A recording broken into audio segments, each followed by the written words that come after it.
De convidá-los, você trouxe o exemplar da sua Bíblia. Por favor, abram o Evangelho segundo escreveu Mateus. Nós iremos falar hoje sobre a oração. Aleluia. Mateus capítulo 6, a partir do versículo de número 5.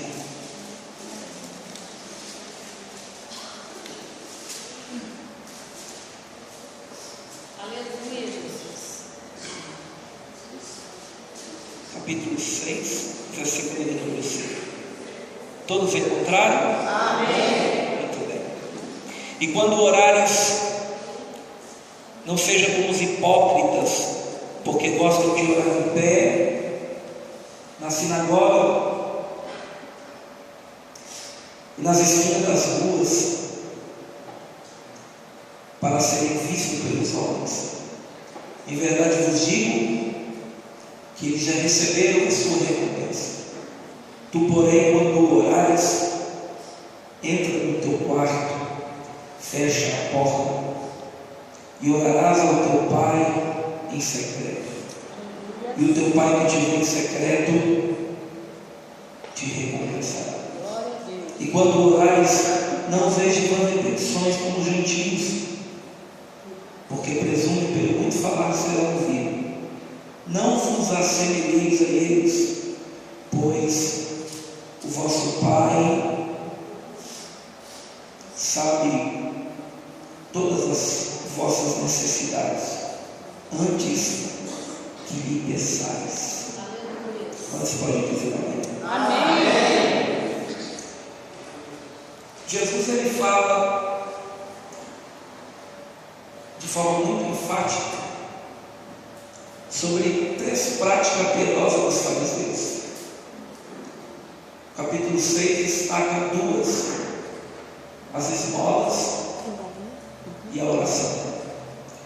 Havia no tempo uma câmara essa que era conhecida como Câmara dos Segredos, onde os congregados vinham ao templo e depositavam algumas esmolas longe da vista dos outros, para que os necessitados pudessem receber algum sustento.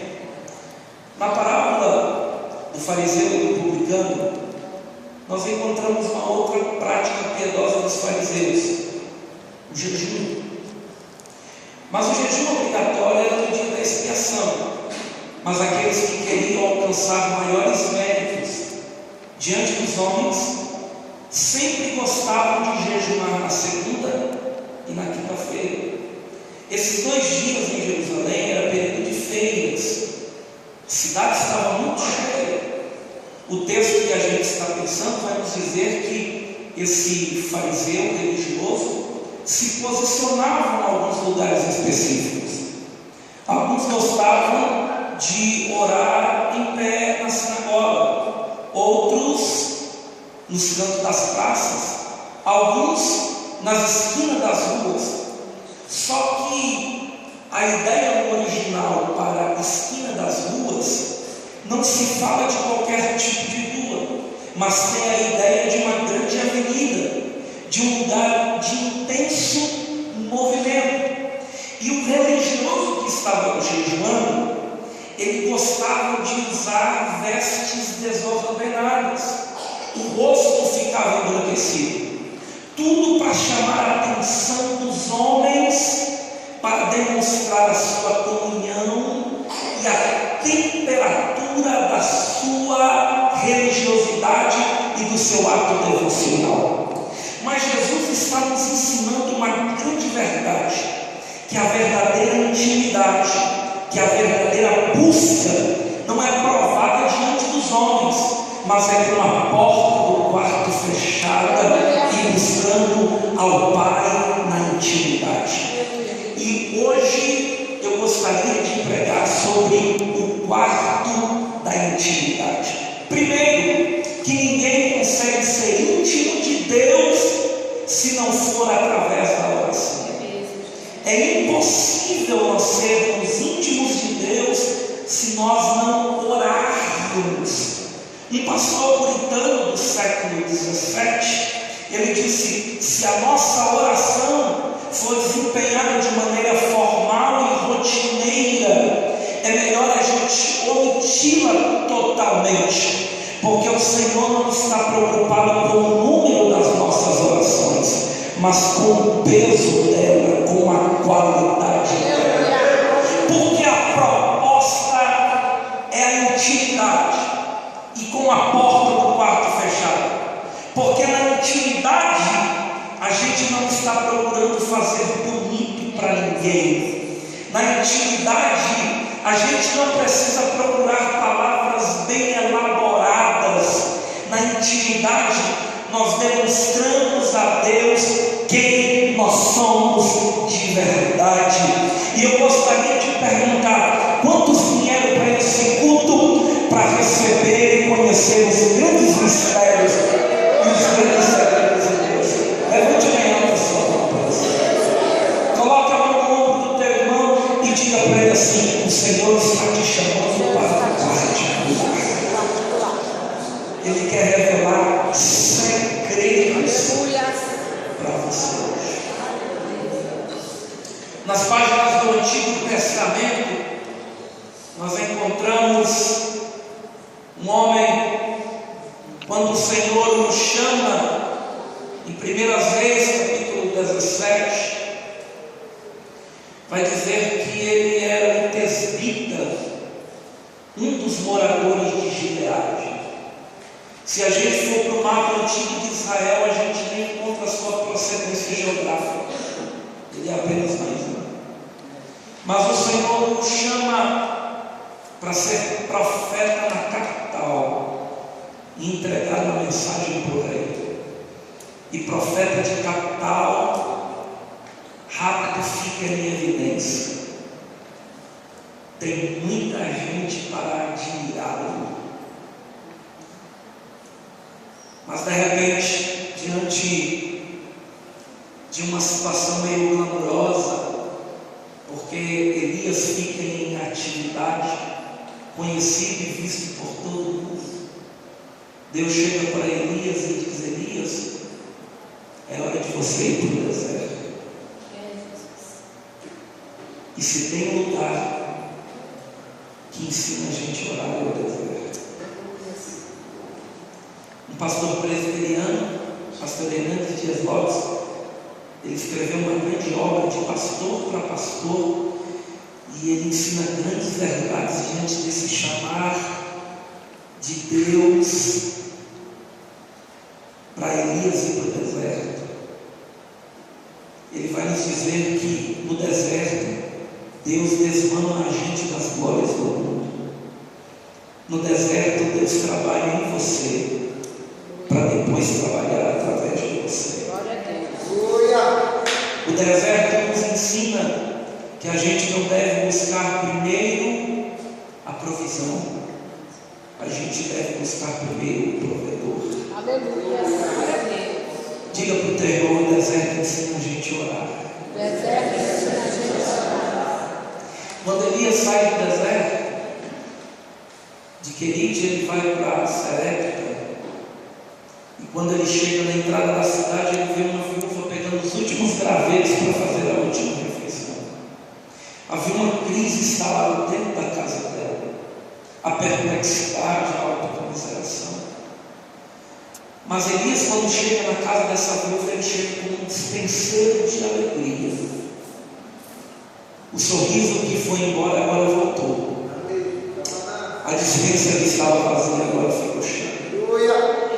As coisas começaram a dar certo. Glória a Deus. E Elias hospeda-se naquela casa.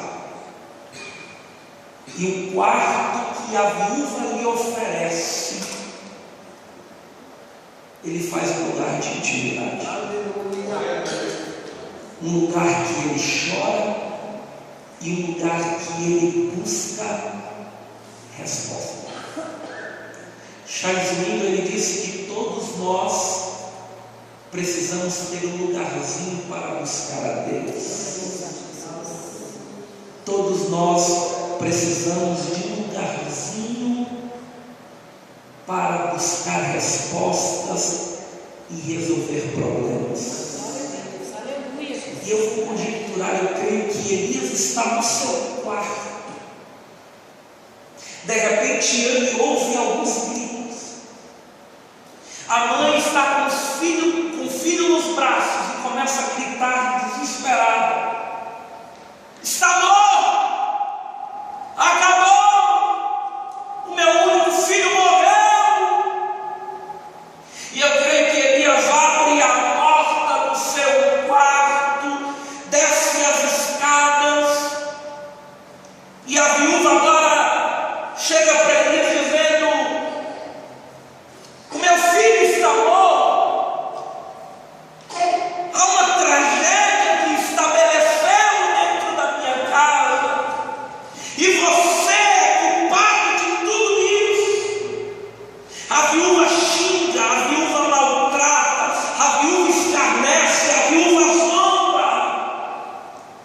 Se a gente parar para pensar, Elias tinha todo motivo para se justificar. Ele poderia ter falado para a viúva: você não percebeu, depois que eu vim na sua casa, as coisas começaram a melhorar. Mas Elias nos dá uma grande lição aqui. Elias não resmunga, Elias não bate boca. Sabe o que Elias faz? Ele estende as mãos e diz: me entrega o menino, porque eu sei onde resolver isso. Eu gosto de um pensamento de Lutero. Ele disse que a oração é o suor da nossa alma. Sabe qual é o nosso problema? A gente transpira demais querendo se justificar. E é na oração que as coisas acontecem. Olha para o teu irmão e diga para ele: hoje é noite de fechar a porta do quarto e buscar a Deus no particular.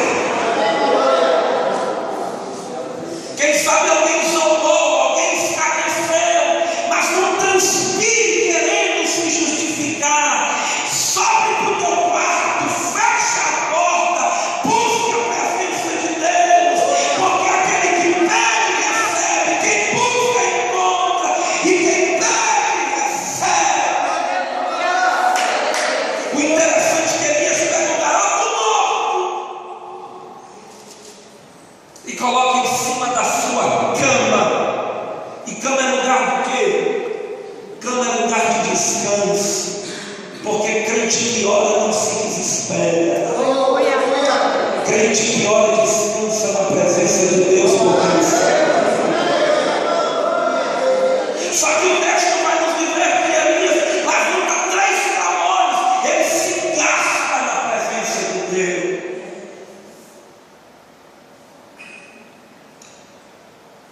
Hoje diz que aqueles que deixaram grandes marcas nessa terra amaldiçoada pelo pecado foram homens e mulheres de oração. E a gente entende que a oração, ela não apenas move a mão de Deus, mas também move o homem. Elias começa a orar, e ele ora com intensidade. Se o texto vai nos dizer que ele ora por 3 vezes, isso fala que ele perseverou. E perseverar é segurar firme. E quando a gente fala em perseverar, vem em minha memória uma parábola de uma quebra de paradigmas, a qual uma viúva vai por fora, e ela está diante de um juiz que não temia a Deus e nem respeitava os homens. Só que respeitar os homens não quer dizer que ele não respeitava os seus superiores, não valorizava as suas crenças, as suas tradições. Respeitar os homens quer dizer que ele não se importava com as pessoas iriam achar do seu julgamento. Deus tremendo. Talmud chega a dizer que havia juízes nesses dias que estavam dispostos a corromper a lei por um prato de comida, mas havia uma lei legislativa prescrita em Israel, baseada em Isaías capítulo 1, versículo de número 15, que diz que a causa do órfão precisa ser julgada em primeiro lugar e segundo a da viúva.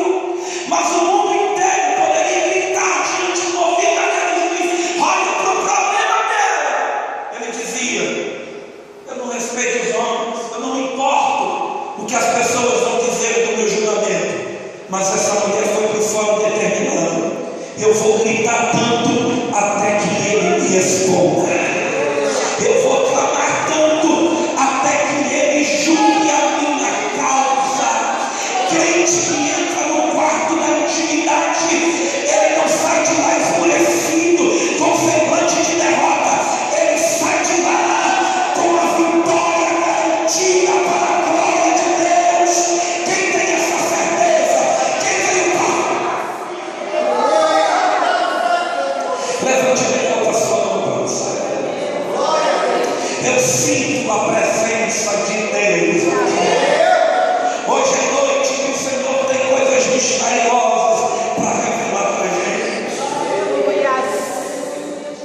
Ela começa a gritar, grita com tanta intensidade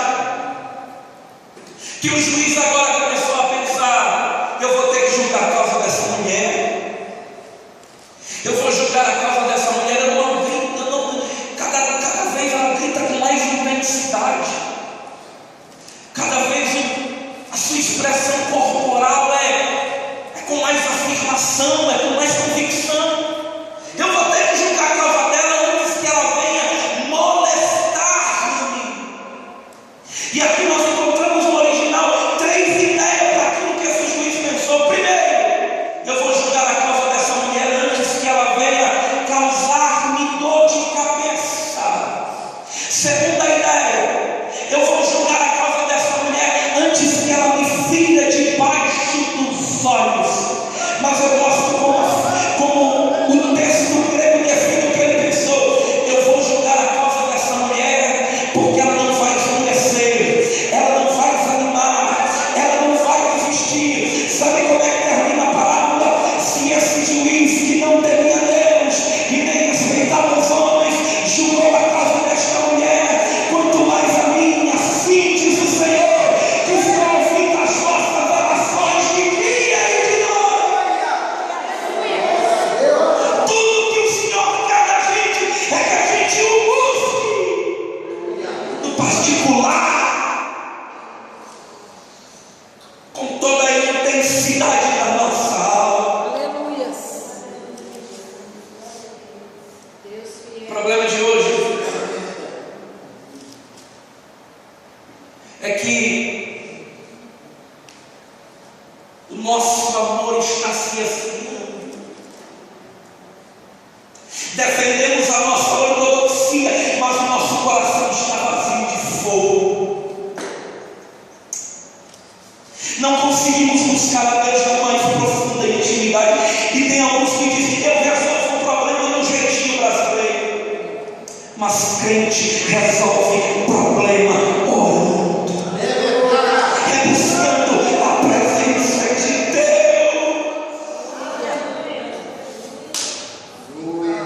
O difícil não é descobrir o telhado como aqueles 4 amigos fizeram. Afinal de contas, as colunas eram de 1 metro que separavam. Essa era a estrutura do telhado, coberto de barro e palha. Mas o difícil é usar a escada lateral, porque o paralítico pesa, o problema é pesado. E quando a gente fala de escada, a gente fala de oração. A gente quer ver os problemas resolvidos, mas a gente não quer fechar a porta do quarto para buscar a presença de Deus. Mas Elias está gritando, ele está clamando a Deus com toda a intensidade da sua alma. Santo Deus. Aleluia. Quantos vieram buscar a presença de Deus? Diga para o teu irmão: toda intimidade requer desenvolvimento. Para sermos íntimos de Deus, a gente precisa desenvolver esse particular. A gente vê o próprio Cristo. Muitas vezes as multidões se reuniam, mas eles sempre davam um jeito de fugir para o monte e buscar a presença do Pai. Hoje a gente observa o evangelho egocentrizado, os cultos tornaram-se mais antropocêntricos do que teocêntricos. Mas quando a gente vê o fariseu da parábola dizendo: eu não sou como os demais homens, roubadores, injustos, caluniadores, eu jejuo 2 vezes por semana, a gente vai ver o publicano lá no fundo da igreja. A gente encontra o fariseu orando de si para si, mas a verdadeira oração, ela honra a Deus e desonra o nosso eu. Mas lá no fundo da igreja orava um publicano que não quis chamar a atenção dos demais, que eu não sou digno de orar junto com os congregados, não posso levantar a minha cabeça para os céus para encarar a santidade de Deus. Ele não era observado, ele não era ovacionado, ele não era aplaudido pelos membros da classe farisaica, mas os olhos de Deus estavam voltados sobre ele, porque ele entrou naquele culto para buscar a presença de Deus de forma íntima e com seu coração quebrantado. E o texto vai nos dizer que ele sai daquele culto justificado, porque se humilhou de forma intensa na presença de Deus. Ele não era visto, ele não era observado, mas lá no fundo da igreja, nas últimas fileiras, ele buscava a Deus no mais profundo particular. E olhe para mim aqui, por favor. Aleluia, Jesus. Eu não vou me estender muito nessa noite. Deus está gritando, clamando, intercedendo com todo o fervor da sua alma. Aleluia, Jesus. E tem alguém, isso é um pensamento meu, tem alguém que está com o ouvido na porta, lá do lado de fora. Quem sabe quem está lá do lado de fora está ouvindo apenas os seus irmãos. Mas eu quero profetizar nessa noite. Levante a mão para o céu. Aleluia, Jesus. Eu quero profetizar a luz da palavra. Agradecido é o Que teu nome. 3 grandes segredos Deus vai revelar para a gente aqui hoje. Você pode dizer para o teu irmão: Jesus tem mistério para revelar para você. Diga: o Pai tem mistério para revelar para você hoje. Quantos querem conhecer os segredos, os mistérios, as grandes revelações de Deus? Olha o que acontece. No terceiro grito, o menino que estava morto, petrificado, começa a se mexer. Aleluia. Ele vai mexer com as pernas, os braços. No terceiro grito, o menino começa a se movimentar. Tem gente que não entende porque a vida não sai do lugar.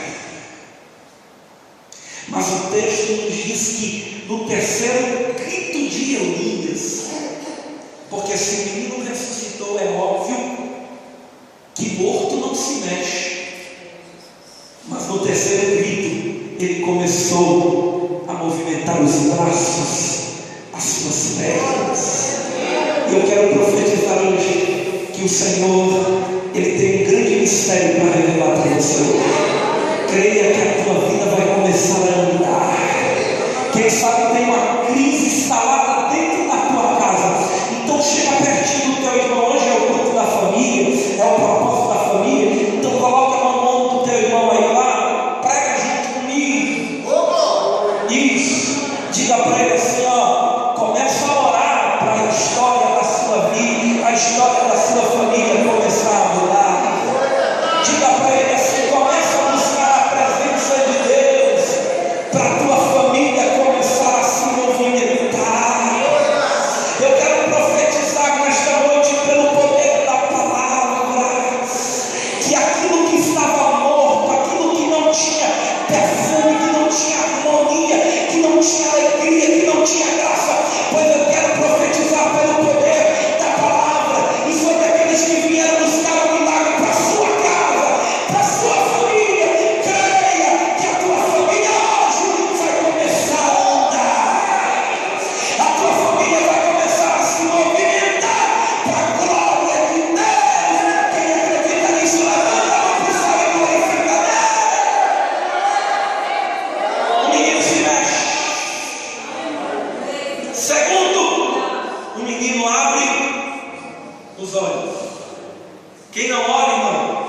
só enxerga problema.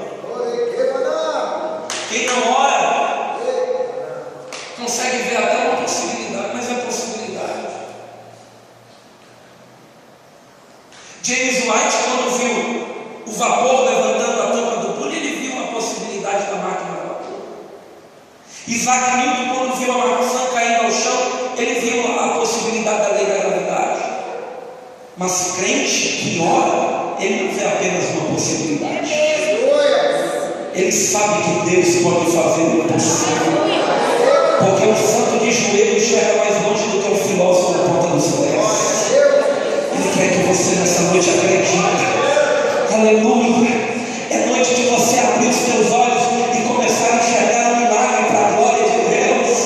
Aleluia. Diga para o teu irmão: quem ora vê as coisas de maneira diferente. Diga mais uma vez: diga, quem ora vê as coisas de maneira diferente. Terceiro, hoje, creia que a sua vida anda, busca Deus. Ele pode mudar a história da sua família. Ele pode mudar a história do seu ministério. A nossa vida, o nosso ministério só irá andar quando a gente começar a ter uma vida mais íntima com o Pai. Tem gente que não entende porque o ministério atrofiou. Quando a gente vai ver Charles Spurgeon se reunindo nas noites de quinta-feira no Teatro Metropolitano de Londres, sabe quantas pessoas se reuniam? 15.000 crentes. Eles não se reuniam para ver uma personalidade, eles não se reuniam para um show gospel, eles se reuniam para orar. O nosso problema hoje é que a gente está esquecendo dos velhos hábitos, dos antigos costumes. Quando a gente vê Pedro e João subindo ao templo para orar, eles tinham conhecido a fé, conheceram Jesus, tornaram-se discípulos, mas não usaram isso como desculpa para quebrar os antigos hábitos. Eles ainda subiram ao templo para orar. Você se lembra quando você tinha uma vida devocional diante de Deus? Como a tua vida andava, como você enxergava as coisas diferentes. Mas a gente está preferindo, estamos trocando, sacrificamos as experiências pelas grandiosas emoções. Eu me lembro quando o Senhor me chamou para ser pregador da sua palavra. Eu não conhecia um moço que pulava mais na igreja do que eu, pastor. Escorri os povos. Eu tinha uma sede de conhecer Deus. Eu tinha uma sede de conhecer os mistérios de Deus. Em uma vigília de oração, um pastor chegou até a mim e disse: moço, há uma chamada poderosa de Deus na sua vida. Deus te chamou ao ministério da palavra. Eu me empolguei com aquilo, comecei a pular. Ele disse: calma, porque o mistério de Deus não começa com o suor da emoção, mas com as lágrimas da sensibilidade. Vai orar, Deus quer revelar coisas profundas para você. E eu me lembro que eu acordava sempre na vigília da manhã, dobrava os meus joelhos para buscar a presença de Deus. Quantas vezes andei mais de 8 quilômetros saindo de casa? Era 8 para ir, 8 para voltar, 16 quilômetros de um inverno rigoroso, com uma garoa fria no meu rosto. Eu colocava minha cara na terra, no barro, a lágrima rolava e eu dizia: Deus, me faça despregar da sua palavra. Eu não me tornei pregador do Evangelho dentro de uma aula estudando, dentro de uma sala de aula estudando teologia. Por favor, não deturpe a minha palavra. Eu amo as Escrituras. Mas terminou orando o pastor Paulo. Aleluia! E depois que eu entendi a proposta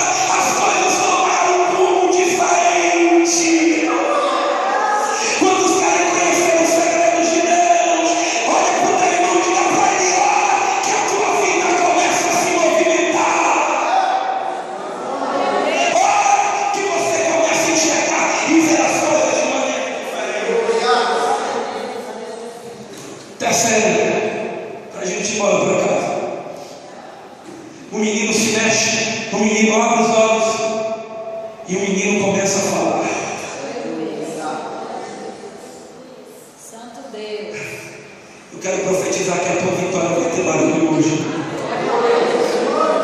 Chega pertinho do teu irmão de novo e diga para ele assim, ó, tua vitória não vai ficar presa, amarrada dentro da tua intimidade. Diga para ele, não diga com propriedade, quem sabe ele não entendeu a palavra. Diga, a tua vitória vai ter barulho. Tua vitória vai começar a falar. A gente pode até subir para o quarto da intimidade e arrebentar, mas quando a gente desce dele, a gente desce diferente. E eu creio que o menino se mexe, abre os olhos e começa a dizer, mamãe, mamãe, cadê minha mãe, mãe? Elias, cadê mamãe? E a mãe, ó, que desenhou do profeta, que escarneceu, que zombou, que xingou, agora começa a ouvir o barulho. Não é possível. Essa voz eu conheço, mas eu entreguei um menino morto na mão dele. Aleluia. Eu entreguei um menino falido. Eu entreguei um menino petrificado. Eu conheço essa vitória. Eu conheço essa voz. Eu conheço esse som. É o meu filho.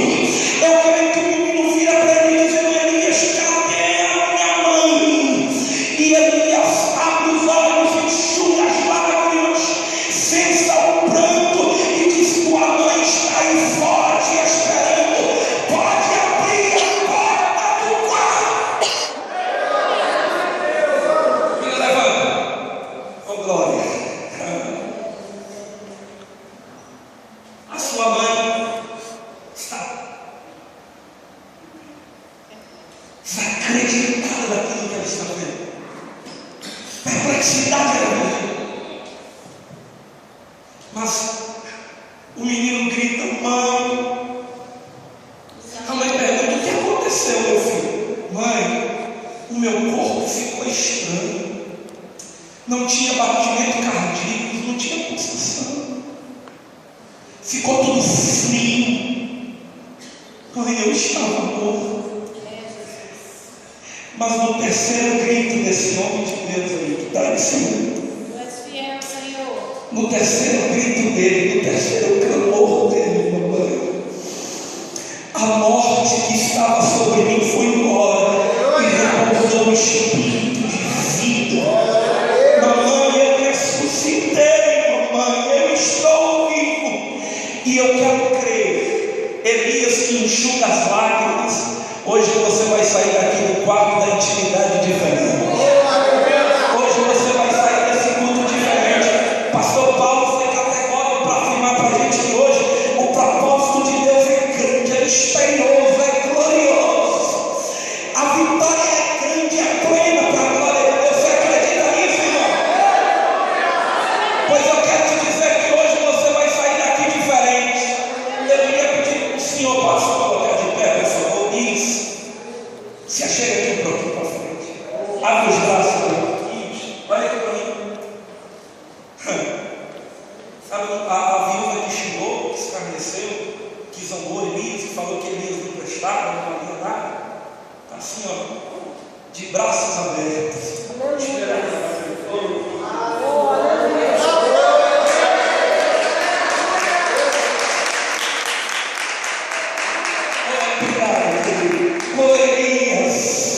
Eu reconheço, Elias, que verdadeiramente você é um homem de Deus. Você não entendeu, sabe, essa pessoa que zombou, que te criticou, que te humilhou, que te jogou para baixo. Se prepara, porque ele ou ela vai ter que reconhecer que Deus é na sua vida e que Deus é uma geração de crente fiel. Quem te xingou, quem murmurou, quem te jogou para baixo, levanta a mão para o céu e toma posse dessa verdade, porque essa pessoa vai ter que te elogiar e vai ter que reconhecer que Deus ele é na sua vida. Sabe o que credencia o homem de Deus? Porque no começo do capítulo 17 era apenas mais um, mas no final do capítulo 17, sabe o que ele é? A viúva chega para ele dizendo: eu vejo que verdadeiramente você é um homem de Deus. Da onde que ele saiu? Quarto da intimidade. O mundo só vai reconhecer que eu e você somos profetas e profetisas de Deus quando a gente sai do particular. Porque quem sai da intimidade tem fogo nas mãos, tem autoridade de Deus. Quantos querem a autoridade de Deus aqui nessa noite? Com a permissão do pastor Paulo, eu queria que você se colocasse de pé agora. Aleluia. Segure na mão desse crente que está do teu tamanho. Alabara a cena. Ah, como eu sinto a presença dele aqui. Aleluia. Aleluia. Ele está aqui agora. Ele está aqui. Aleluia. Ele está aqui para revelar coisas misteriosas para você. Ele está aqui para revelar coisas misteriosas para você. Eu queria pedir, eu gostaria de chamar o moço. Faz um barulho nessa viola santa. Porque tem uma canção que diz assim, ó: enfermei de oração, tenho teu coração na presença de Deus, mas só o que está quando tudo deixares faltar, quando tudo perante o Senhor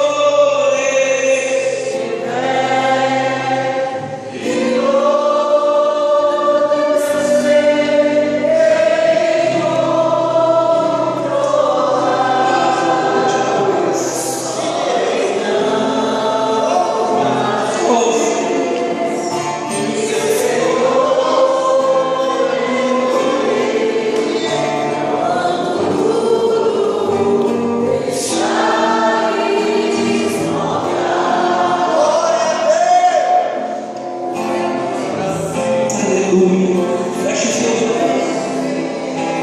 Qual o tamanho do problema que você trouxe para o culto?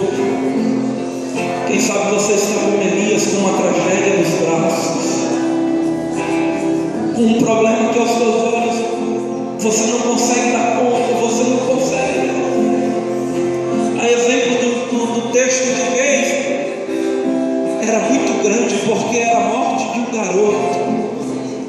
Mas Deus, Ele pode fazer alguma coisa. Aleluia. É nos cultos de oração que Deus ainda faz acontecer as coisas. É nas noites de oração que os tumores desaparecem. É nos cultos de oração que Deus ainda levanta dispenseiros da sua palavra. É nos cultos de oração que Deus ainda batiza com o Espírito Santo e com fogo. O dia era de Pentecoste, mas eles estavam unânimes, unidos, buscando a presença do Pai. E foi naquela oração, naquele devocional coletivo, que eles buscavam a presença de Deus, que houve línguas repartidas como de fogo. Fecha os teus olhos agora.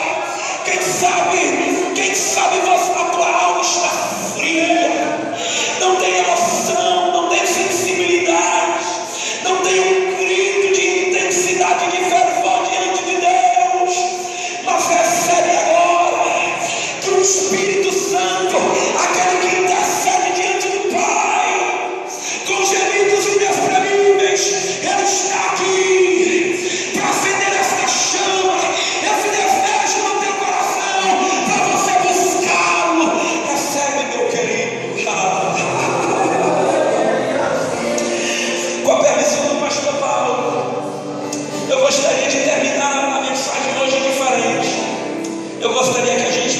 essa mensagem assim. Você pode dobrar o seu joelho só um pouquinho. Aleluia. Cadê os crentes que são batizados com o Espírito Santo e com fogo? Glória a Deus. Labore de pressa.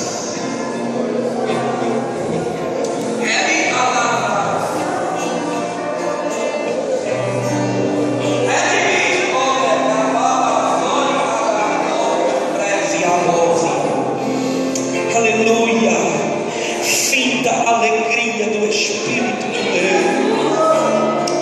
Como é fácil orar a pé na sinagoga. Como é fácil orar nas esquinas das ruas. Como é fácil orar nas praças. Mas difícil é nós termos esse sentimento de dobrar os joelhos e buscar a presença do Pai no secreto, no particular, na mais profunda intimidade. Faça isso nessa noite, porque o Senhor tem segredos para revelar para você. Explora.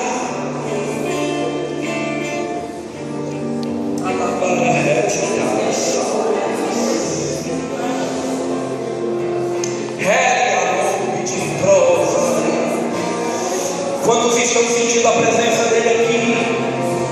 Quantos estão sentindo a alegria do Espírito Santo? Feche os seus olhos e começa a falar com Deus. Começa a falar com Deus. Ele está aqui. Vai buscando Ele.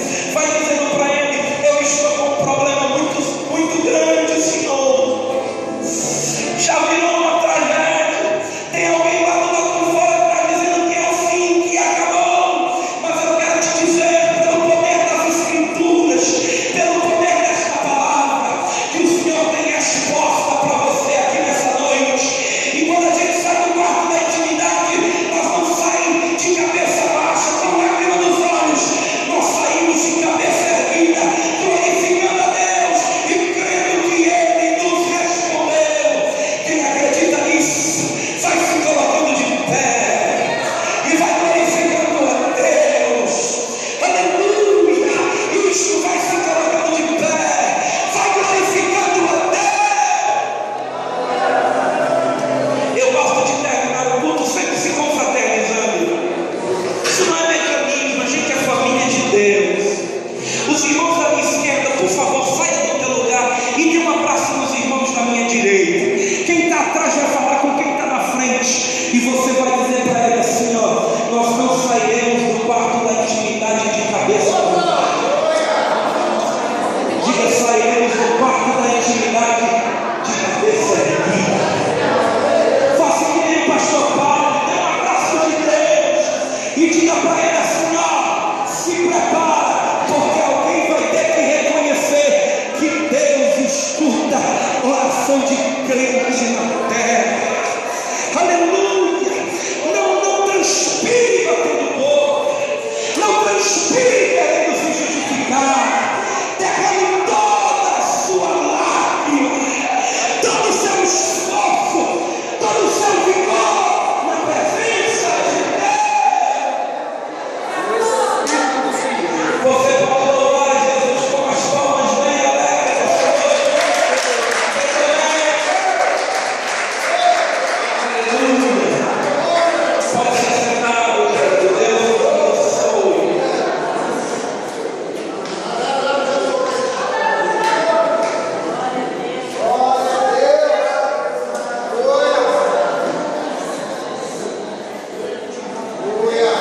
Meus irmãos, pastor, eu posso apresentar? Irmãos, eu tenho umas ideias de mensagem. Tem diversos temas de muitos lugares desse Brasil que a gente passou com essa palavra. Então, você vem no nosso ministério, tá bom? Eu vou estar lá de fora e espero. Deus abençoe. Muito obrigado, pastor. Você pode louvar a Jesus com as palmas, né?